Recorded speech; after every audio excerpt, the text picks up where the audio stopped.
Welcome. My name's Christine, and you're listening to the podcast Coming Up for Air. This week I want to speak to how to open ourselves to grace, meeting grief with grace, and opening up to mindful creativity or creative mourning. When we open ourselves enough, we may realize that there is grace in every situation, no matter how easy or how difficult. Our hearts have the capacity to flower again, expressing peace and love that reside within. And this opening is possible even when the heart feels shattered or overshadowed by deep sorrow and despair. It begins with a simple question. Can you be willing? Can you enter a state of allowance? Can you meet your grief and let it move fully through you? This is the essence of healing with grace, holding the intention to meet emotional pain with kindness so you can mourn fully.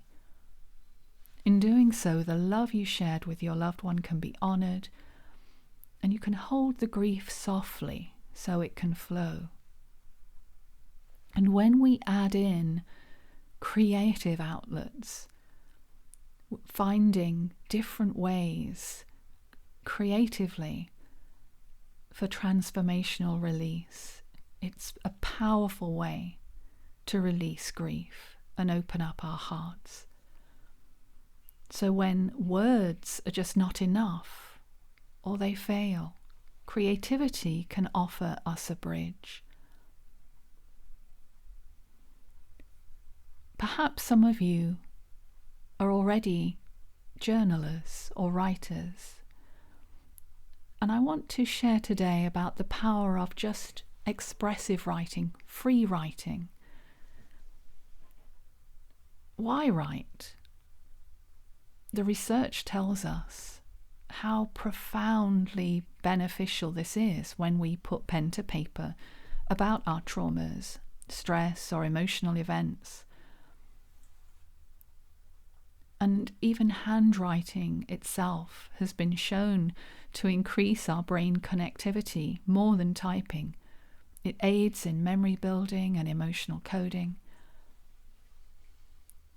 But what are we talking about specifically? Well, for example, if emotions just feel really, really heavy, try sitting with a pen and paper and just letting your thoughts flow freely, expressing feelings, the unfolding story without judgment.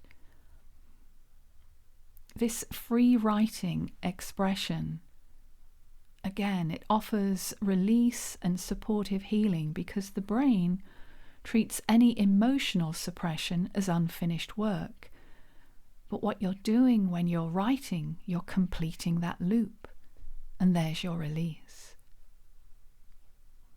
Another expressive way through writing is gratitude journaling, and this is particularly helpful if you're feeling numb or distant, because gratitude will activate the brain and it regulates mood and motivation. And you just start small, just writing maybe daily. What are you grateful for?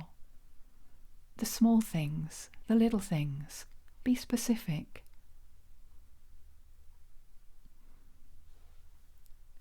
And then there is something called reflective reframing. When we're confused, when we're in a place of overwhelm. And this is good, again, for helping us unravel a situation. But there are some questions with this particular one, and it might be helpful for you to take these down, if this is something that interests you to try. So when a particular situation has occurred, an event, and you're feeling particularly overwhelmed, confused, the questions to answer in your writing are: what happened? What did it mean? What did it reveal? And what did it teach you? And then really to kind of bring it together, it's: what might I try next time? And it helps because what it's doing is it's giving you a way to pause before reacting. And any daily writing creates that sense of safety and control, and it will really help you stop ruminating, going round and round and round and over same things. And it can yield surprising insights. There are numerous other methods too, but those are just some very basic ones that you might want to try. When writing becomes just a daily micro ritual, it's a pathway to really empower you, gives you that pause, helps your heart guide you, that intuition. You're really using that practice of mindfulness with having to notice what you're feeling. And of course, always let breath be your ally. Another expressive art that I find extremely helpful, and I love to do this with individuals and groups, is through collage. Because creative expression isn't limited to words. A simple way of putting what you're feeling on paper is to pull images from old magazines, and just put them together to express what's going on inside.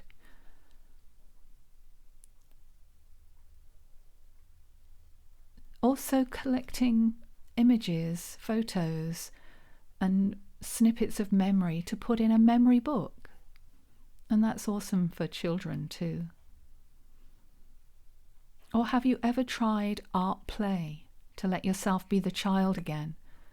Applying paint to paper without form or structure, just colours to express sensations, feelings, emotions. Very playful movement that can release what words cannot capture. Another way to express from within is movement and dance, because sometimes the body knows what the mind cannot say.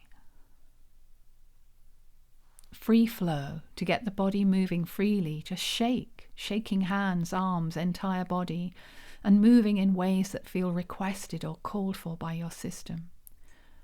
Or putting your favourite music on and just dancing freely with nobody in the room. And there are many other somatic practices to try, as well as yoga, tai chi, qigong. Anything that helps release that pent-up energy, that's releasing our emotions. Now, of course, it's not for everyone, but perhaps you could try things you've never done before, because until you experience it, you won't know if it's just what you need. And then as a transpersonal hypnotherapist, I've witnessed the profound healing power of guided visual imagery.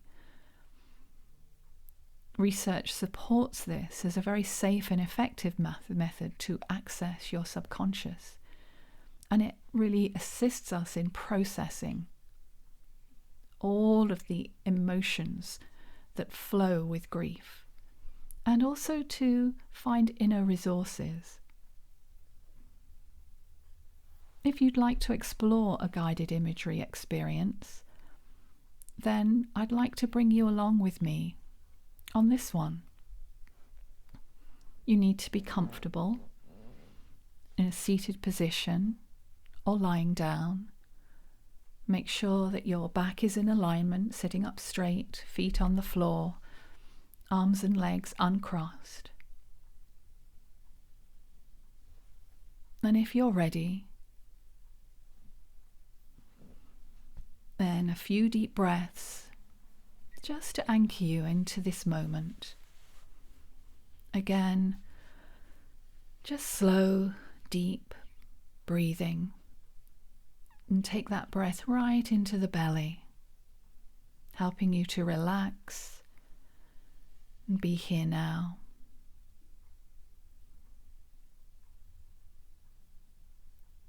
Feeling into any tension or tightness that you're holding. Imagine taking that breath into whether it's the shoulders or the neck or the tightness sometimes in the lower pelvis area. Just breathing into it, full and deep. And closing your eyes if that feels right, or just sitting with a soft gaze. But allowing yourself just to deepen for a little while. Can you imagine a safe or peaceful place? What does that mean for you? Perhaps it's a beautiful garden, or maybe by water, such as the ocean, or a lake, or even just a very sweet running creek, or a favourite spot from your memories. Imagine yourself in that peaceful place. Notice colours around you. What's the weather like, the temperature? Are there any sounds? Let that really expand in your imagination. And allow that sense of quiet within, of safety or peace inside, just to settle in. Know that you are safe, you're in control. You're in charge of this particular practice at all times. Now I'm going to invite you to imagine your grief as something that you can see, visualize. What does your grief look like? Perhaps it's a weight you're carrying, or a shadow following you, even a storm cloud overhead. What does it look like? Notice without judgment, it's not your enemy, it's simply present, and it's acknowledging the loss that you've experienced. And just take a few deep breaths here and now. Full inhale and deep exhale. Breathing into it. Now I'm going to invite you to simply perceive this differently. Can you perhaps imagine that that same grief is going to take on a different shape? It's morphing into something else now entirely. Can you be in allowance as this changes? Perhaps the weight becomes a crystal you can hold, and you realize within it there are memories of your loved one. Perhaps the shadow morphs into a companion walking beside you, reminding you that love continues even after loss. Maybe the storm cloud can become rain, nourishing, nurturing the ground beneath you, preparing new growth. There is no right or wrong image. Just be in allowance and trust what emerges for you.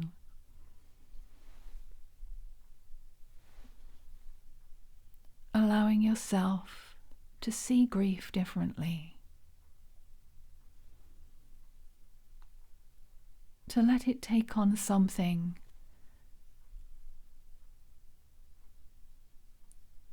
that is more neutral or even kind. Because remember, grief itself is the process that helps you reconcile your loss. And the whole nature and purpose of grief is to bringing up to the very surface of your consciousness all of that heaviness, all of that weight within, so that you can let it out and mourn. So as you shift into a different perspective on your grief, let this new understanding of your grief really anchor into that heart space, because it's now something that you can honor as it integrates into who you are becoming. You're not broken by grief, and neither is it your identity. You are not your grief. You are being transformed by it.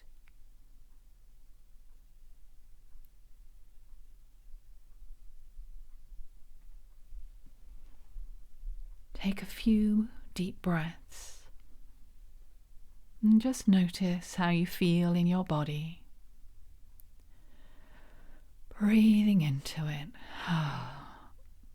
feeling perhaps how much softer that feels within you. And when you're ready, just opening your eyes, coming back to this moment, yourself in the seated position in the chair or lying down, taking in your surroundings. And my final invitation to you is that whether through the scratch of a pen, the splash of paint, or the shake of a body, or something like this, the quiet of a visualization, these practices, creative endeavors, are all invitations to meet your grief with grace, because they allow you to take a pause, to breathe, and open a little, allow a little more of that energy of your love and loss to move through you, transforming your pain. And in so doing, you're honoring and finding sacred in the loss, in the grief, a testament of the bond that you shared.